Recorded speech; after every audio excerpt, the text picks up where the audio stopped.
Hong Kong is in the midst of explosive protests.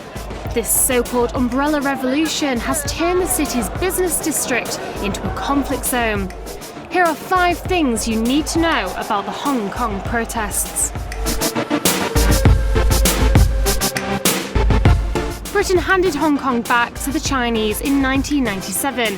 However, it's not ruled in the same way the mainland is. As part of the power handover agreement, Hong Kong was to be given a large amount of autonomy from the Beijing-based government, with universal suffrage promised 20 years down the line. It has its own laws and people are, in the most part, more free than they are on the mainland. You are actually allowed to protest there.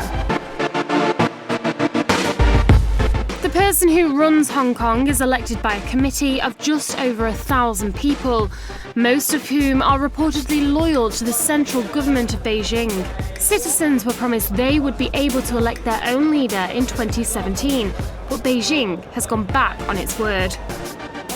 Combine this with things like a widening wealth gap and corruption, and the stage is set for anti-government sentiment to take hold. Say no to fake democracy! Say no to fake democracy! The big day was supposed to be today, because October the 1st is a national holiday in China. Groups such as Occupy Central had planned a sit-in in the financial district in what they called an act of peaceful civil disobedience. However, some demonstrators took to the streets early on Saturday, and Occupy Central and other groups decided to join them.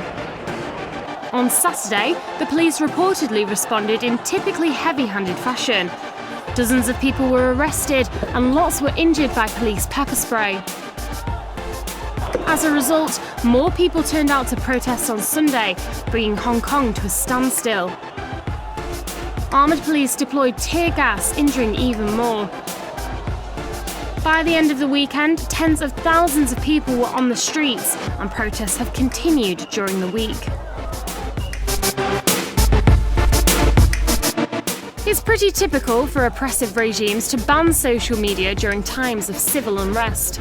Access to Instagram was reportedly stopped in the mainland when the protests began. China's Twitter equivalent has also been heavily censored. However, the protests appear to have stayed one step ahead. They've apparently been using the app FireChat to communicate. It doesn't require internet or a phone connection to work, so it's much more difficult for the authorities to monitor. It's quite simple.